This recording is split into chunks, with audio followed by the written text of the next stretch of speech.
മനസ്സിലാവാത്തതിൽ വിഷമം തോന്നണ്ട. ആവശ്യമില്ലാത്തതൊന്നും നാട്ടുകാര് കാണാനും കേൾക്കാനും മെനക്കെടാറില്ല.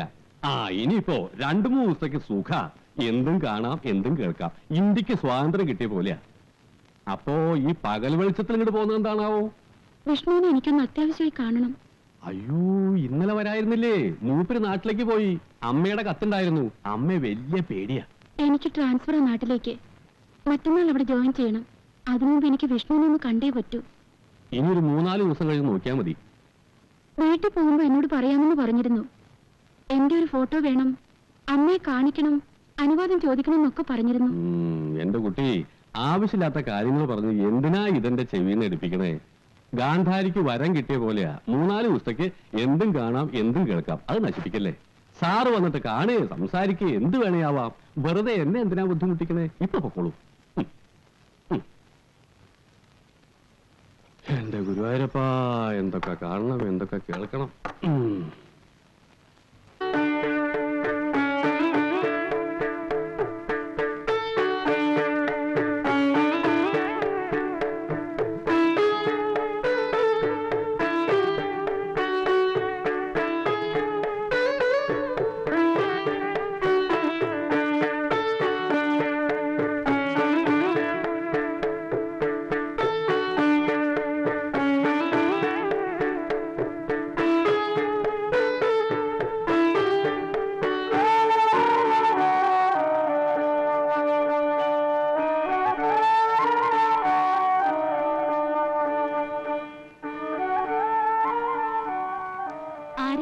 വിഷ്ണു ഉറങ്ങാണെന്ന് തോന്നുന്നു.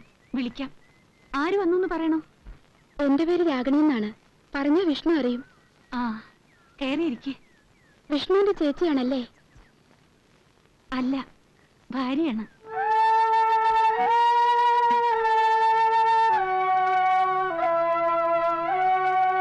അല്ല, ഭാര്യയാണ്. കുട്ടേട്ടാ, കുട്ടേട്ടാ, കുട്ടേട്ടാ, കുട്ടേട്ടാ, നേരെ എത്രയെന്നറിയാമോ? കുട്ടേട്ടാ, എന്തൊരു ഉറക്കായത്! ഇങ്ങനെയുണ്ടോ എന്തൊരു കാണിക്കുന്നത്?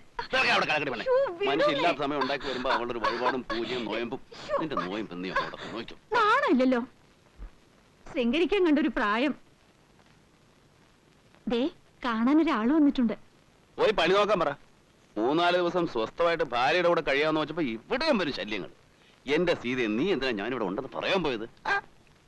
ഒരു പെൺകുട്ടിയാ. ഏത് പെൺകുട്ടി? രാഗിണി എന്നാ പറഞ്ഞേ. രാഗിണിയോ? ഏത് രാഗിണി? ജോലി അല്ലെങ്കിൽ സംഭാവന ആയിരിക്കും. ഈ നശൂലങ്ങൾക്ക് ഓഫീസ് വന്നാ പോരെ, വീട്ടിൽ വന്ന് സ്വൈര്യം കെടുത്തണോ? നാശം. എന്തെങ്കിലും അത്യാവശ്യം കാണും. ഒന്ന് പോയി നോക്കുന്നേ. നീ പോയി കാപ്പി എടുത്തുണ്ടോ?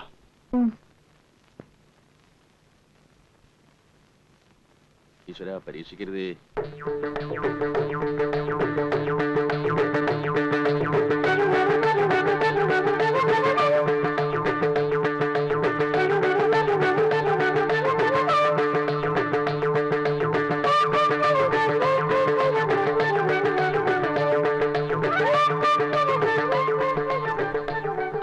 ഗോപാല, ആ സാധനം എങ്ങോട്ട് പോയി?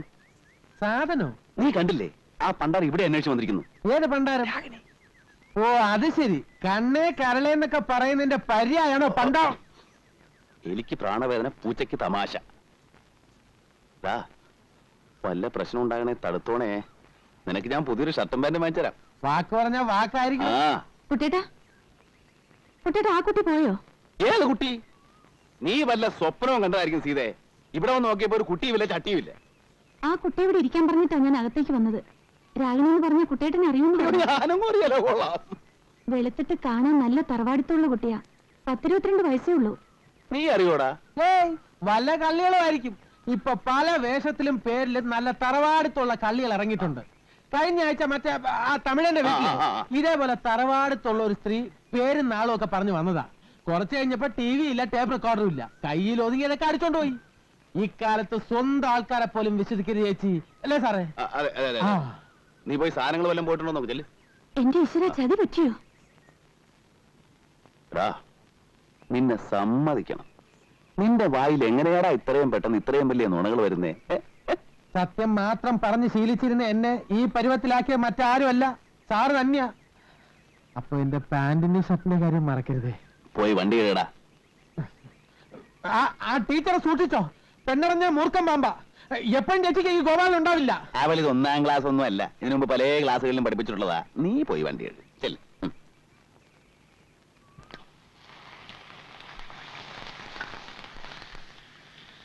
അപ്പുറത്ത് പോയിരിക്കുന്നേ. അമ്മ ഉണ്ട് എന്നെ ചീത്ത പറയാ. ഏതു നേരവും കൂടെ കൊണ്ട് നടക്കുമെന്ന് പറഞ്ഞു. കണ്ട പെണ്ണുങ്ങളുടെ പിന്നാലെ ഒന്നും അല്ല ഞാൻ നടക്കുന്നത്, എന്റെ ഭാര്യയുടെ പിന്നാലെ അല്ലേ. അത് തെറ്റാന്ന് ഏതമ്മ പറഞ്ഞാലും ഞാൻ സമ്മതിക്കാൻ പോണില്ല. പിന്നെ ആര് പറഞ്ഞാലാടാ നീ സമ്മതിക്കുക? ഭർത്താക്കന്മാര് ഭാര്യമാരെ സ്നേഹിക്കും, പക്ഷേ ഇതൊക്കെ ഒരു തരം അഭിനയ.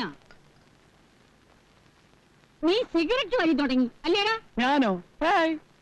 എന്റെ സീത, നീയാണോ അമ്മയുടെ നീ നുണയൊക്കെ പറഞ്ഞു കൊടുക്കുന്നത്? അവളൊന്നും എന്നോട് പറഞ്ഞില്ല. എന്നാൽ ആ കള്ളനായിരിക്കും കോവാലൻ. എന്റെ അമ്മ അവൻ പറയുന്നത് മുഴുവൻ നുണയാ. ആരും എന്നോട് ഒന്നും പറഞ്ഞിട്ടില്ല. ഈ സിഗരറ്റ് നിന്റെ ഉടുപ്പിന്റെ പാക്കറ്റിൽ എങ്ങനെ വന്നു? അതൊരു ശീലമൊന്നും അല്ലമ്മേ, ഒരു രസത്തിന് വല്ലപ്പോഴും. അവിടെ എന്ത് തണുപ്പാണെന്നറിയോ? അയ്യോ, ഒരു ന്യായവും പറയണ്ട. എടാ, നിന്റെ അച്ഛന് ഒരു പൊടിവലി, സിഗരറ്റ് വലി, കള്ളുകൂടി ഇങ്ങനെ ഒരു ദുസ്സഭം ഉണ്ടായിരുന്നില്ല. പറഞ്ഞിട്ട് എന്താ കാര്യം? ഈശ്വരൻ ആയുസ് തന്നില്ല. അത് നിന്റെ ഭാഗ്യദോഷം. ആ അച്ഛന്റെ മോന സിഗരറ്റ് വലിക്കുന്നത്. ഇനി എന്തൊക്കെ ദുസ്വഭാവമാടാ നീ പഠിച്ചു വെച്ചിരിക്കുന്നേ? അമ്മേ, ഒരു ദുസ്വഭാവവും ഞാൻ പഠിച്ചിട്ടില്ല. അമ്മയ്ക്ക് സംശയമുണ്ട്, ആ ഗോപാലിനെ വിളിച്ചു ചോദിച്ചു നോക്ക്. ചോദിക്കണം. വെറുതെ അല്ല നിന്റെ ഡ്രൈവറായിട്ട് ഞാൻ അവനെ തന്നെ അയച്ചത്. നീ അവിടെ എന്ത് ചെയ്താലും ഞാൻ ഇവിടെ അറിയും. വിശ്വസ്തനാ അവൻ.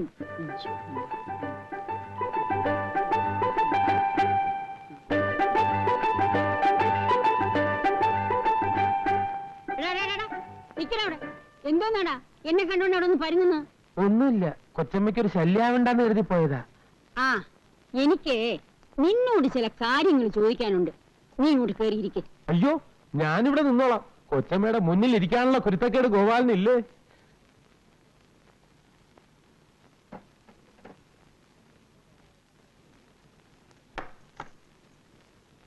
കുട്ടൻ എങ്ങനെയാടാ അവിടെ? എങ്ങനെയെന്ന് ചോദിച്ചാ? ആ, സമയത്തിന് ആഹാരം കഴിക്കുന്നുണ്ടോ? വേണ്ടാത്ത കൂട്ടുകെട്ടുകളോ ദുസ്വഭാവം വല്ലതും ഉണ്ടോ? അയ്യോ, അങ്ങനെ എന്തെങ്കിലും ഉണ്ടെങ്കിൽ ഗോപാലിനെ ആ നിമിഷം ഇവിടെ അറിയിക്കില്ലേ? ആ, ചിലര് പറയണത് കേൾക്കുമ്പോ സത്യം പറഞ്ഞാൽ എനിക്ക് രോമാഞ്ചം ഉണ്ടാകാറുണ്ട്. സാറിന് ഇത്രയും നല്ല സ്വഭാവവും പെരുമാറ്റവും ഒക്കെ കിട്ടിയത് സാറിന്റെ അമ്മയുടെ മിടുക്കൊണ്ടാണെന്ന ആളുകൾ പറയണത്. അവനെ ഞാൻ വരച്ച വരയിൽ നിർത്തി വളർത്തിയതാ. ഗോപാലിന് അറിയോ, 5 വയസ്സിൽ അവന്റെ അച്ഛൻ മരിച്ചതാ. അമ്മയും അച്ഛനുമായിട്ട് ഞാനേ ഉണ്ടായിരുന്നുള്ളൂ. ഇന്ന് വരെ എന്റെ ഒരു വാക്ക് അവൻ മറികടന്നിട്ടില്ല. എന്നാലും നിന്റെ ഒരു കണ്ണ് എപ്പോഴും അവന്റെ അടുത്ത് വേണം. ആ, എപ്പോഴാ ദുർബുദ്ധി തോന്നുന്നെന്ന് അറിഞ്ഞൂടാ. നീ എപ്പോഴും പിന്നിൽ വേണം. അയ്യോ, എല്ലാ കാര്യത്തിനും ഞാൻ പിന്നിലുണ്ട്. ആ, കൊള്ളാം. വീട്ടിൽ വരാൻ സമയമില്ലാണ്ട് എന്താടാ കുട്ടൻ ഇത്ര വലിയ ജോലി അവിടെ? ഈ തേയില നുള്ളുന്നതും ചായപ്പൊടി ഉണ്ടാക്കുന്നതും ഒക്കെ അവൻ തന്നെയാ? അത് പിന്നെ നമ്മുടെ കണ്ണ് തെറ്റിയ ഒരു കാര്യവും ശരിയാവില്ല. എപ്പോഴും കൂടെ നിൽക്കണം. അതാണ് എസ്റ്റേറ്റ് ബിസിനസ്. എന്റെ കൊച്ചമ്മ, സത്യം പറയാലോ, സാറ് ജോലി ചെയ്യുന്ന കണ്ടാ കഷ്ടം തോന്നും. പാവം, കാലത്ത് 6 മണിക്ക് ഓരോന്നുമായിട്ട് ഇറങ്ങിക്കഴിഞ്ഞാൽ രാത്രി 8 മണിക്ക് ക്ഷീണിച്ച് അവസനായിട്ടാ വരുന്നത്. അതുവരെ എസ്റ്റേറ്റും ഓഫീസും ജോലിക്കാരുമായിട്ടുള്ള മൽപ്പിടുത്തവും. ഇങ്ങനെ കഷ്ടപ്പെടേണ്ട വല്ല കാര്യമുണ്ടോ അവന്? ഇക്കണ്ട സ്വത്ത് മുഴുവൻ ഇവിടെ കിടക്കുമ്പോ അന്യനാട്ടിൽ ചെന്ന് ചായത്തോട്ടം വാങ്ങിക്കാൻ ഞാൻ പറഞ്ഞു, അല്ലെങ്കിൽ സീത പറഞ്ഞു? ആരും പറഞ്ഞിട്ടില്ലല്ലോ. സമ്പാദിച്ചു കൂട്ടാൻ മക്കളില്ല, പിന്നെ ആർക്ക് വേണ്ടി? എനിക്ക് വേണ്ടിയോ? സീതയ്ക്ക് വേണ്ടിയോ? അവളുടെ കാര്യമാണെങ്കിൽ അതിലേറെ കഷ്ടം. പൂജയും വഴിപാടും വ്രതമായിട്ട് അതെങ്ങനെ? ആര് ചെയ്ത പാവോ എന്തോ. ഒരു തലമുറ ഇതോടെ അന്യം നിന്ന് പോവുമല്ലോ എന്റെ ഈശ്വര. ആരുടെ കാര്യം അമ്മ ഈ പറയുന്നേ?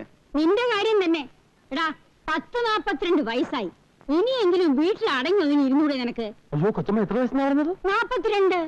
എന്റെ അമ്മോ. അമ്മ വെറുതെ പറഞ്ഞു എന്റെ വയസ്സനാക്കല്ലേ അമ്മേ. പിന്നെ നിനക്ക് എത്ര വയസ്സായി എന്നാ വിചാരം? 48 ജനുവരി ഉള്ളതാ നീ. 90 ജനുവരിയിൽ 42 വയസ്സായി. നരച്ച മുടിയും മീശയും കറുപ്പിച്ചെന്ന് വെച്ച് നീ കൊച്ചുകുട്ടിയാവൂ? എന്ത് കേട്ടിട്ടാണ് ചിരിക്കുന്നേ? കഴുതേ. ആ, അമ്മ എന്തിനാ എന്നെ ഇങ്ങനെ നാണം കിടത്തുന്നേ? നമുക്ക് വേറെ ഒന്നും പറയാനില്ലേ? എടാ കുട്ട, എനിക്കോ വയസ്സായി. ഒരു കുഞ്ഞിക്കാല് കണ്ടിട്ട് മരിക്കണമെന്ന് ഒരു ആശ ഉണ്ടായിരുന്നു. ഇനി ആശിച്ചിട്ട് ഫലമില്ല. നീ ഇങ്ങനെ അന്യനാട്ടിൽ പോയി കിടക്കുന്നത് ശരിയല്ല. പോയില്ലെങ്കിൽ അവിടത്തെ കാര്യങ്ങൾ ആര് നോക്കും അമ്മേ? ആ നാശം അങ്ങ് വിറ്റു തൊലയ്ക്കണം. വിറ്റു തൊലയ്ക്കാനോ? ഇത്രയും കാലം ഞാൻ അവിടെ പോയി കിടന്ന് വേർപ്പൊഴി കഷ്ടപ്പെട്ടത് വെറുതെ ആവൂലേ? വെറുതെ ആയിക്കോട്ടെ, സീതയ്ക്കും അത് തന്നെയാ ഇഷ്ടം. ഇനിയുള്ള കാലം നീ നാട്ടിൽ വന്ന് ജീവിക്കേ. എനിക്ക് വയ്യ. ദേ, ഞാൻ പറയുന്ന അങ്ങോട്ട് അനുസരിച്ചാ മതി കേട്ടോ. അമ്മയുടെ അഭിപ്രായം തന്നെയാണോ നിനക്കും? എസ്റ്റേറ്റ് വിൽക്കണോ? ഈ കഷ്ടപ്പാട് കാണുമ്പോ കഷ്ടപ്പാടൊന്നുമില്ല. 5-6 കൊല്ലം നമ്മളെ മക്കളെ പോലെ പോറ്റി വളർത്തിയിട്ട് ഇറ്റുകളയാനൊരു മടി. എനിക്ക് വിൽക്കണ്ട. അതല്ല, വേണ്ടെന്ന് നിനക്ക് തോന്നുകയാണെങ്കിൽ പിന്നെ ഒന്നും ചിന്തിക്കാനില്ല. നിന്റെ ഇഷ്ടമാണ് പ്രധാനം. കുട്ടേട്ടന്റെ ഇഷ്ടം നോക്കിയാ മതി. അപ്പോ കുറച്ചുനാളൂടെ കഴിയട്ടല്ലേ? മതി. എന്നാ നീ അത് അമ്മയൊന്ന് പറഞ്ഞ് മനസ്സിലാക്കും. ഉം. നാളെ ഞാൻ പോയാലോ എന്ന് ആലോചിക്കുക. ഓഫീസിൽ തീരാത്ത പണിയുണ്ട്. ജോലി ഉണ്ടെങ്കിൽ പൊയ്ക്കോളൂ. ഉം. നാളെ മുതൽ ടൗൺ ഹാളിൽ ഗീതായജ്ഞ ആരംഭിക്കുക. 2 ആഴ്ച നോയമ്പ് നോക്കണമെന്ന് കരുതിയതാ, അത് മുടങ്ങി. ആ, ഇനി എപ്പോഴാ വരുന്നേ? എന്താ? ഇപ്രാവശ്യം വരുമ്പോ ഒരിടത്ത് പോണോന്ന് അച്ഛൻ വന്നപ്പോ പറഞ്ഞിരുന്നു. എവിടെ? തൃശ്ശൂർ ഒരു നാട്ടുവൈദ്യനുണ്ടത്രേ. നമ്മൾ 2 ആളും കൂടെ ഒന്ന് ചെന്ന് കാണണമെന്ന് രാധ അച്ഛനെ എഴുതി അറിയിച്ചതാ. ഫലിക്കുന്ന മരുന്നാ. ഒക്കെ വെറുതെ ഓരോ കേട്ടുകേഴ്വിയാണെന്നേ. എന്തെല്ലാം മരുന്നുകൾ കഴിച്ചു. നമുക്ക് യോഗമില്ല.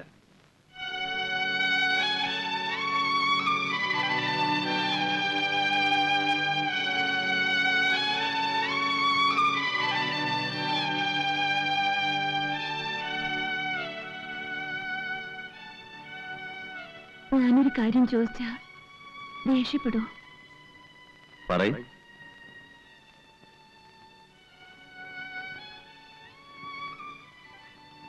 ഒരു കുഞ്ഞുണ്ടാവാത്തതിൽ അമ്മയ്ക്ക് വലിയ വിഷമമുണ്ട്. അമ്മ ഒരു കാര്യം എന്നോട് സൂചിപ്പിച്ചു.